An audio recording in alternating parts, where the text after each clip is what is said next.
오늘 우리가 함께 묵상할 말씀은 시편 52편 1절부터 9절까지의 말씀입니다. 시편 52편 1절부터 9절의 말씀 함께 읽고 오늘 우리에게 주신 하나님의 은혜를 함께 나누도록 하겠습니다.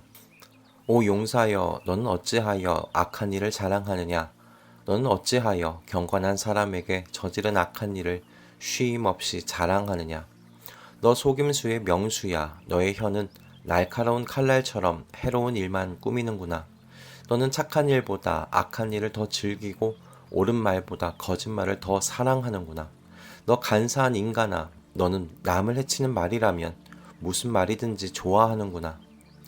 하나님께서 너를 넘어뜨리고 영원히 없애버리실 것이다.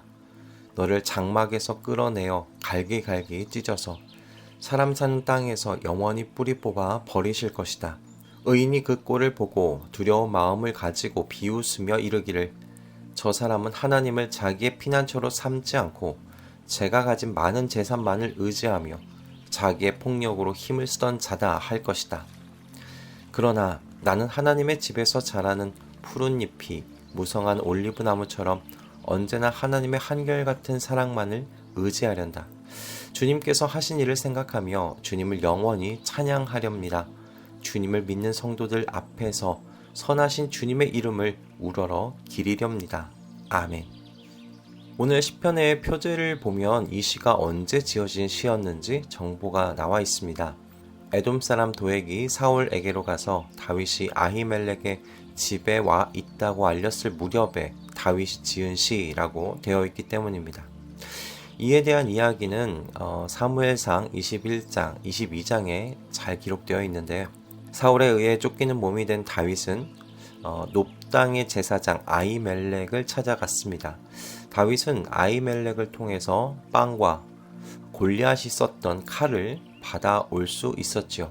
이 과정에서 다윗은 아히멜렉에게 왕이 중요한 임무를 주었기에 지금 그 일을 수행 중이라는 또 거짓을 말하는데요. 그런데 문제는요. 이 광경을 당시 사울의 신하 중에 한 사람이었던 에돔 사람 도액이 봤다는 겁니다.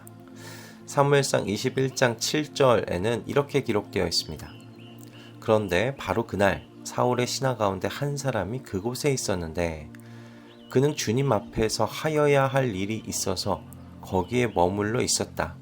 그의 이름은 도액인데 에돔 사람으로서 사울의 목자 가운데 우두머리였다.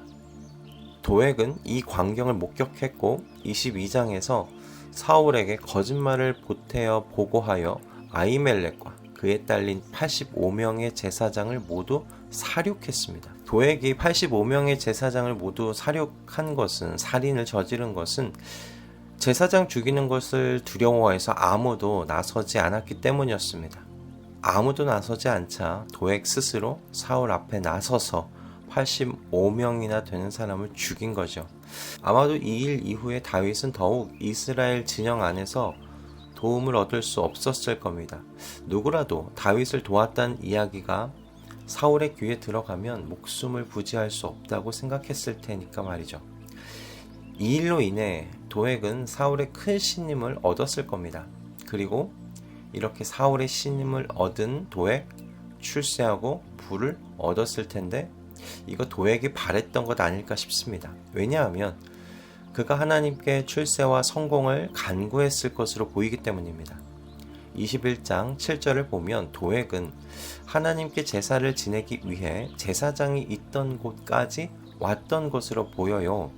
그런데 주님께 제사를 지낸 후에 그가 사울에게 아히멜렉을 거짓말로 모함을 하고 하나님에 대한 두려움도 없이 어떻게 85명이나 되는 제사장을 무참히 죽일 수 있었을까? 그가 출세와 성공에 눈먼 사람이었기에 가능했던 겁니다. 이런 사람이기 때문에 하나님께도 출세와 성공을 구했을 거라고 충분히 추측해 볼 수 있는 것이죠. 이런 그가 후에 어떻게 되었을까? 여러분 궁금하지 않으십니까? 시편 52편을 묵상하다가 갑자기 저도 궁금해져서 성경을 이리저리 좀 뒤적뒤적 해봤습니다. 이후에 도액이 어떤 최후를 맞이했을까 싶어서 말입니다. 그런데요, 성경은 더 이상 그의 이름을 언급하지 않아요. 그의 이름은 사무엘상 22장 이후로 등장하지 않습니다. 다윗이 왕으로 등극한 이후에도 그의 이름은 나오지 않아요. 85명이나 살인한 이 사람 어떻게 되었을까? 너무 궁금하지 않습니까? 여러분, 도액이라는 사람은 극단적인 인물이라 우리가 좀 비교하기는 어렵겠지만 이와 같은 사람들이 성도 주변에 참 많이 있지 않습니까? 출세하고 권세를 얻으며 많은 재물을 소유하기를 추구하는 동안 주변의 많은 사람들에게서 피눈물 쏟게 만드는 그런 사람들 분명히 존재합니다. 그들은 많은 사람들의 마음을 상하게 만들고 밤잠을 설치게 만들지만 정작 그들은 배부르고 따뜻하게 편안한 잠을 누리며 사는 것처럼 보입니다. 그리고 이와 같은 사람들 때문에 더욱 마음이 답답하고 찢어지는 건 시인의 노래와 같이 이들이 누리는 권세와 재물, 타인의 눈물과 피로 인한 것임에도 불구하고 그것을 자랑하며 살더라는 것입니다. 1절에서 시인은 이렇게 말합니다. 너는 어찌하여 악한 일을 자랑하느냐? 너는 어찌하여 경건한 사람에게 저지른 악한 일을 쉼없이 자랑하느냐? 아마 도액도 사울의 비호를 받으며 거짓과 제사장들의 피 흘림으로 얻은 출세와 부를 자랑하며 다니지 않았을까 상상해 봅니다. 그런데 이런 악인의 최후가 속 시원하게 기록되어 있지 않다는 게 참 답답했습니다. 어떤 참혹한 최후를 맞이했다고 정확하게 기록되어 있었다면 참 속이라도 시원하련만 그런 이야기가 없다는 것이 답답했습니다. 그리고 이런 성경의 침묵이 마치 오늘날 우리 주변에서 심심치 않게 만나게 되는 출세와 소유에 눈멀어 이웃에게 해를 입히는 사람들이 어떤 징벌도 받지 않고 오히려 그렇게 얻은 부와 권세를 자랑하며 배부르게 사는 모습 같아 보여서 더더욱 답답하게 느껴졌습니다. 이런 세상 속에서 그럼 성도는 어떻게 견디며 살아갈 수 있을까? 무엇을 바라며 살아갈 수 있을까? 이 시 속에서 다윗이 바라본 것은요, 도액이 반드시 하나님의 재판정 앞에 서게 될 것이라는 점이었습니다. 하나님께서 이 악인을 하나님의 정의와 공의의 기준을 따라 철저하게 심판하여 주실 것이라는 믿음으로 다윗은 이 순간을 견디고 있었습니다. 5절의 말씀입니다. 하나님께서 너를 넘어뜨리고 영원히 없애버리실 것이다. 너를 장막에서 끌어내어 갈기갈기 찢어서 사람 사는 땅에서 영원히 뿌리 뽑아 버리실 것이다. 저는 시인이 믿는 하나님을 똑같이 믿습니다. 하나님은 분명히 살아계십니다. 그리고 그 하나님께서는요, 사람들의 역사를 만드시고 개입하시는 하나님이십니다. 사람의 역사 속에 개입하시는 이 하나님, 세상 속에서 살아가는 하나님의 백성을 신실하게 사랑하시는 하나님이시죠. 시인도 그래서 8절과 같이 나는 하나님의 집에서 자라는 푸른 잎이 무성한 올리브 나무처럼 언제나 하나님의 한결같은 사랑만을 의지하련다 라고 말하고 있지 않습니까? 저도 이와 같이 하나님의 신실하신 사랑을 믿습니다. 그런데 또 확실히 믿는 것이 있습니다. 하나님께서 신실히 정의와 공의로 재판하신다는 사실입니다. 하나님의 신실하심은 성도를 사랑하시고 성도와 맺은 언약을 지키시는 데만 쓰시지 않습니다. 하나님께서는 신실히 악인들을 하나님의 정의와 공의로 심판하실 겁니다. 여러분, 억울한 일을 당하실 때, 악인이 창궐하는 어두운 데를 지나실 때 우리 이 진리를 굳게 붙잡고 믿으십시다. 하나님께서 반드시 신실히 재판하십니다.